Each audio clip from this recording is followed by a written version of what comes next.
এর ডেফিনেশন অনেক বড়। হুম, একে তো কেটে ছোট করে বলা যাবে না।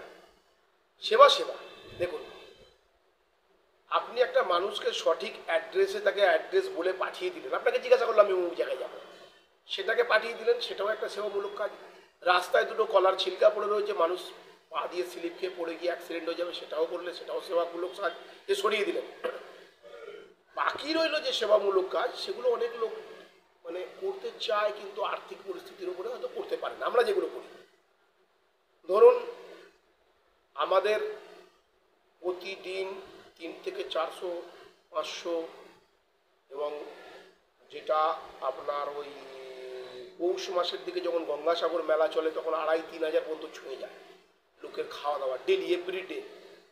মানে এমনি নর্মাল দিনে 300-400-500 আপনি ধরে রাখুন। এই বিশেষ বিশেষ অকেশনগুলো, পৌষ মাসে 15 দিন যে গঙ্গাসাগরে মেলা চলে, ওই সময় 2,500-3,000 করে লোকের ডেলি খাওয়া দাওয়ার হিসাব হয়।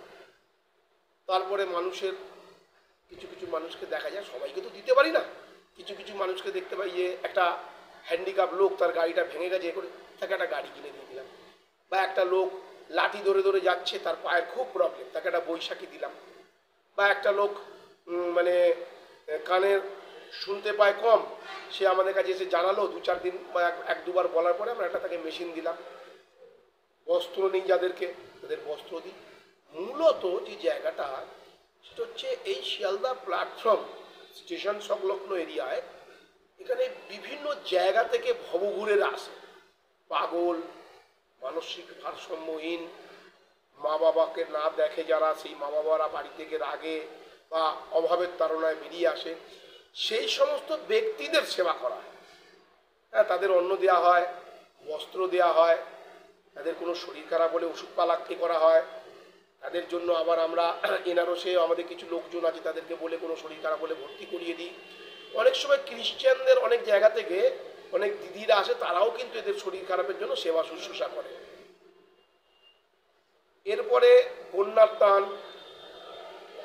প্রাকৃতিক দুর্যোগ, কোনো জায়গায় কোনো কিছু হোক, বা আরও ছোট ছোট সামাজিক উন্নয়নমূলক যে সমস্ত কাজ আছে, সেগুলো আমরা করার চেষ্টা করি।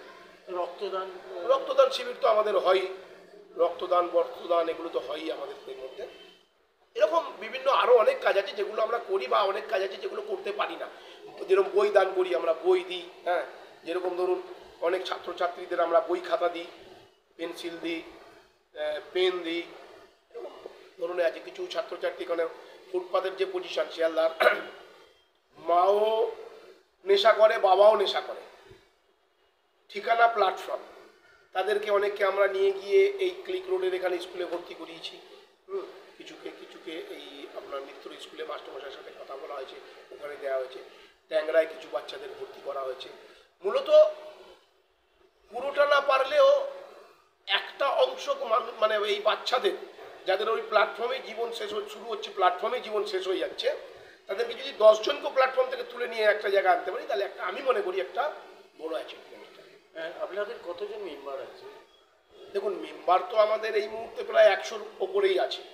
হ্যাঁ, তো অ্যাক্টিভ ইনঅ্যাক্টিভ কিছু কিছু লোক তৎকালীন কিছু তৎপরতা দেখায়, কিছু কিছু লোক কিছুদিন পরে একটু ঝিমিয়ে পড়ে, কিছু কিছু লোকের ভেতর থেকে এই কাজের প্রবণতাটা রয়েছে, না আমি করব, আমি আমার কর্মস্থল থেকে হয়ে অল্প সময় হলেও আমি সময়টা বার করে এই কাজগুলো করব, সেগুলো না করে। আপনি মনের দিক দিয়ে কতটা স্যাটিসফাইড যে আপনি যে সারা বছর ধরে যেভাবে গরিব দুঃখীদের পাশে দাঁড়াচ্ছেন, এই যে ভবঘুরেদের যারা, যাদের প্ল্যাটফর্ম ঘর, তাদের জন্য যে কাজ করছেন, কতটা মানে আপনার? একটা কথা বলি শুনুন, বিভিন্ন জায়গায় বিভিন্ন সোশ্যাল প্রোগ্রাম দেখা যায়, সেখানে বলে অনেকে ঠাকুর বলেছে, এই বলেছে, ওই বলেছে, স্বামীজি বলেছে, তাদের একটা বক্তব্যের সাথে একটা চিত্র যেটা উঠে আসে, ওই স্টেজ পর্যন্তই যে বলেছিল, ঠাকুর যেগুলোকে বর্জন করতে বলেছিল সেগুলোকে ওই স্টেজ থেকে নেমে পড়ার পরে তারা অর্জন করে। আমি অনেককে দেখেছি, আমি বাইরে নেমে কাউকে বলছি না, অর্জন করে। আমি পার্টিকুলার আমি বলবো না যে আমি 100% ওই কাজগুলো করি, হ্যাঁ, তবে চেষ্টা করি এগুলো করতে এবং খারাপটাকে বর্জন করতে। আমি স্যাটিসফাইড বলতে, দেখুন, আমি পুজো পাঠ করি, ঈশ্বরের ওপরে ভরসা করি, কিন্তু যে মানুষ জ্যান্ত মানুষকে ভালো ভরসা বিশ্বাস না করতে পারবে, তার জীবিত অবস্থায় তার কাজে না আসতে পারবে, আমার মনে হয় পাথরের মূর্তির উপরও সে ভরসা করতে পারবে না। এবং এই মানুষগুলোকে করার পরে, এই মানুষগুলোর পাশে দাঁড়ানোর পরে আমার মনের ভেতর থেকে একটা স্যাটিসফাইড হয় যে আমি ঈশ্বরের দর্শন এদের ওপর থেকে পেয়েছি, আমি এদের ওপর থেকে নিজেকে খুঁজে পেয়েছি। যেটা ঠাকুর রামকৃষ্ণ বলেছিল, নরেনের মধ্যে থেকে আমি নিজেকে খুঁজে পেয়েছি। তেমনি এই মানুষগুলোকে সেবা করার পরে আমি মনে করি এদের মাধ্যম থেকে, এদের ওপর থেকে আমি ঈশ্বরকে প্রাপ্ত করছি। প্রকৃত ঈশ্বর স্বরূপ এরাই। এই যে আপনি মানুষের সেবা করছেন, এটা কত বছর বয়স থেকে আপনার মনে এলো যে এই যে চেতনাটা আপনার জাগলো? কবে দিয়ে যে আপনি মানুষের মধ্যে নিয়োজিত হবেন, মানুষের সেবার কাজে আপনি নিয়োজিত হবেন? দেখুন, এর মূল মন্ত্র যদি বলেন তাহলে আমার পুনরায় যেতে হয় ওই রতন ব্যানার্জি, যিনি জেলা ওয়েলফেয়ার সোসাইটি থেকে আমি কাজ করছি, Ratan Banerjee rural welfare society. সালটা 1988 সালে একটা দুর্জয় বিপদে পড়ার পরে, 88 সাল মিনিংস ইন্দিরা গান্ধী মরার 4 বছর পরে একটা খুব বিপদের মধ্যে পড়ে ওনার শরণাপন্ন হয়েছিলাম। ওনার শরণাপন্ন হওয়ার পরে মানুষটাকে প্রথমে দেখে যা যা কথা বলেছিল আমার মধ্যে কোনো বিশ্বাসযোগ্য আসেনি। ধর, ইনি একটা তেলেবাজার দোকানের একটা মানুষ, ইনি এইসব কাজগুলো করতে পারবেন। যে নিয়ে গিয়েছিল আমি তাকে বললাম, না না, আপনি মনে হয় ভুল জায়গায় নিয়ে গেছেন। তো উনি আমাকে আশ্বাস দিয়েছিলেন, আমি তোমায় বলছি 100% আপনি তোমার এই প্রবলেমগুলো সলভ করবেন। ওনার কথা অনুসারে দেখলাম আমার যে প্রবলেমগুলো ছিল 100% উনি সলভ করে দিলেন। তারপর থেকে ওনার প্রতি আমার আস্থা বাড়ল। আস্থাটা বাড়ার পরে ওনাকে আমি দেখলাম, ওনাকে আমি অনুসরণ করলাম, ওনার আদর্শ, নীতি, চেতনা, বিবেক, এই জিনিসগুলো দেখলাম। দেখার পরে দেখলাম সত্যি মনুষ্যরূপে যদি কাউকে ভগবান বলে পুজো করতে হয়, মা বাবার ওপরে তো কেউ হয় না, পিতামাতাই হচ্ছে সব থেকে বড়। কিন্তু পিতামাতার পরে যদি মনুষ্যরূপে কেউ ভগবান হয়, তাহলে এই ব্যক্তি রতন ব্যানার্জি, তাহলে এই ব্যক্তি রতন ব্যানার্জি।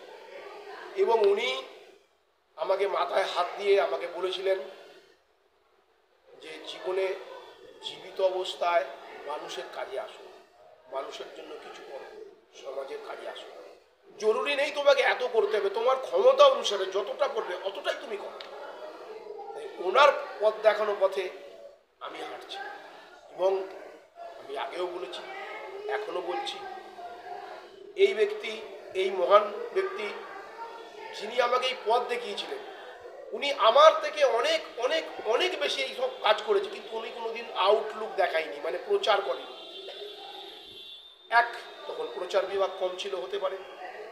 2, উনি দান সেবা গোপনে করতে ভালোবাসতেন। হ্যাঁ, তো সেই পারপাসে এখন যে সোশ্যাল মিডিয়া প্ল্যাটফর্ম হয়েছে, প্রেস মিডিয়া প্ল্যাটফর্ম হয়েছে, এই প্ল্যাটফর্মে দাঁড়িয়ে আপনারা ইন্টারভিউ নিতে আসছেন। ধরুন 99 সাল থেকে আমাদের কাজ শুরু হয়েছে, 2006 সালের আমার রেজিস্ট্রেশন আছে ভোলানাথ রুরাল ওয়েলফেয়ার সোসাইটি। আমি আপনার হাওড়া, হুগলি, মেদিনীপুর, সুন্দরবন, পাথর প্রতিমা, এরকম বহু জায়গায় কাজ করেছি। প্রাকৃতিক দুর্যোগ, বন্যা ত্রাণ থেকে আরম্ভ করে বহু কাজ করেছি। অ্যাম্বুলেন্স ডোনেট, হ্যাঁ, এরকম বহু অহরহ আমার কাছে ডকুমেন্টসও আছে।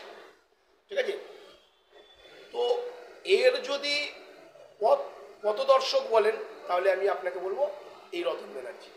এনার শিক্ষা, এনার অনুগত, এনার আদর্শ, এনার চেতনা, এনার বিশ্বাস, এনার মনুষ্যত্ব কিছুটা আমার ভেতরে আছে। কারণ উনি মহাপুরুষ, ওনার যদি পুরোটা আমার ভেতরে আসতো আমিও মহাপুরুষ হয়ে যেতাম। আচ্ছা দাদা, রামনবমী আজকে টিসু করেছেন? হ্যাঁ, আজকে টিসু সমাজ সেবা করেছেন? হ্যাঁ আজকে করেছি। আমরা যেরকম প্রতিদিন খাওয়া দাওয়া খাওয়াই, আজকেও খাইয়েছি। আমাদের প্রতিনিয়ত ডেলি যে কাজ হয় সে কাজটা আজকেও করেছি। আজকেও কয়েকজন মহিলা তাদের বস্ত্রের পরিস্থিতি খারাপ ছিল, তাদেরকে আজকেও বস্ত্র দিয়েছি। এটা ডেলি হতে থাকে, 2, 4, 10টা করে ডেলি হয়। হ্যাঁ, কিন্তু ওই খাবারের কোয়ান্টিটি যেটা বললাম ওটা ডেলি থাকে। এবার আমরা লাইনে দেখলাম যে এর পরিস্থিতি, ওই পরিস্থিতি জিজ্ঞাসা করলাম। আজকেও 2টো বাচ্চা আছে, জামা প্যান্ট নিয়ে গেছে।